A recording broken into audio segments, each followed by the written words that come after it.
এই কাচের পুডিং একবার খেলে ক্যারামেল পুডিং ভুলে যাবেন গ্যারান্টি।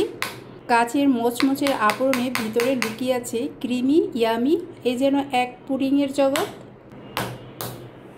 আসসালামু আলাইকুম সুপ্রিয় দর্শক শ্রোতা, আশা করি আপনারা ভালো আছেন।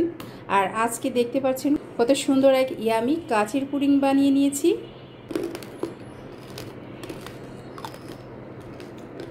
এই পুডিং একবার করে খেলে হারিয়ে যাবেন এই পুডিংয়ের জগতে। গ্লাস পুডিংটা তৈরি করার জন্য 1 কাপ দুধ দিয়ে দিয়েছি।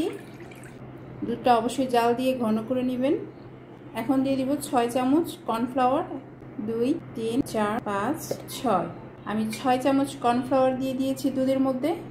তারপর দিয়ে দিব এই চামচেই 2 চামচ ময়দা।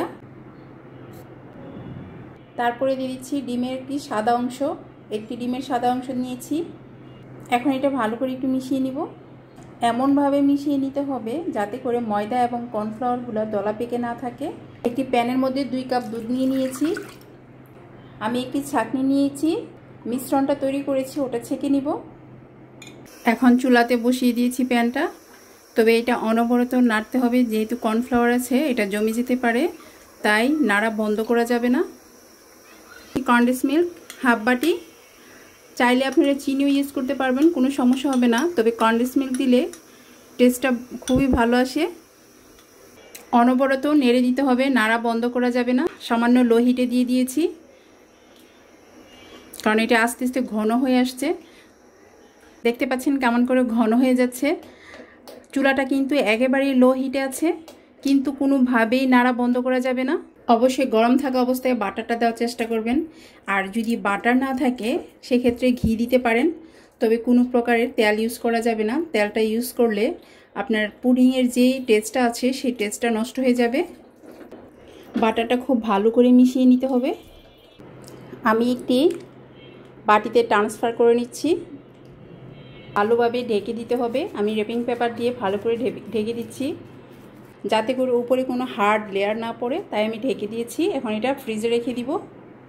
দেখতে পাচ্ছেন একেবারে জমাট বেঁধে গেছে।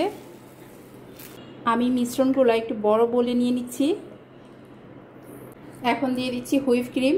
এখানে হুইপ ক্রিম হয়েছে 2 কাপের মতো, কারণ বরফটা একটু বড় টাইপের, ওটা গললেই 2 কাপের মতো হয়ে যাবে। আর একটু দিয়ে দিচ্ছি কনডেন্স মিল্ক, কারণ মিষ্টিটা একটু কম হয়েছে, সেক্ষেত্রে আর একটু দিয়ে দিচ্ছি। আপনারা চাইলে চিনিও ব্যবহার করতে পারবেন। এখন সবগুলো মিশ্রণ ভালো করে বিট করে নিব। বিট করা হয়ে গেছে। আপনারা চাইলে এটা হ্যান্ড উইক্সের সাহায্যে মিশিয়ে নিতে পারবেন। একটি চামচের মাধ্যমে গ্লাসে নিয়ে নিচ্ছি। আপনারা চাইলে কাপেও নিতে পারেন, আবার বাটিতেও নিতে পারেন, কোনো সমস্যা হবে না। সমান করে নিতে হবে এভাবে ঝাঁকিয়ে। 2টি গ্লাসে নিয়েছি, ছোট গ্লাস, আর একটি বাটিতে নিয়েছি, কারণ অনেকগুলো হয়েছে।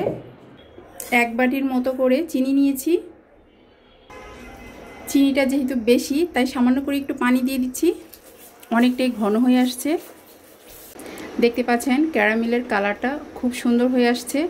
আর এটা অনেকেই এই অল্প অবস্থায় নামিয়ে নেয় না বলে ক্যারামেলের কালারটা অনেক কালো হয়ে যায়, আর সেই ক্ষেত্রে কিন্তু খেতে খুবই তিতে তিতে মনে হয়।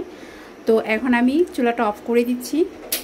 এখন আমি গরম গরম ক্যারামেলটা এগুলোতে দিয়ে দিব।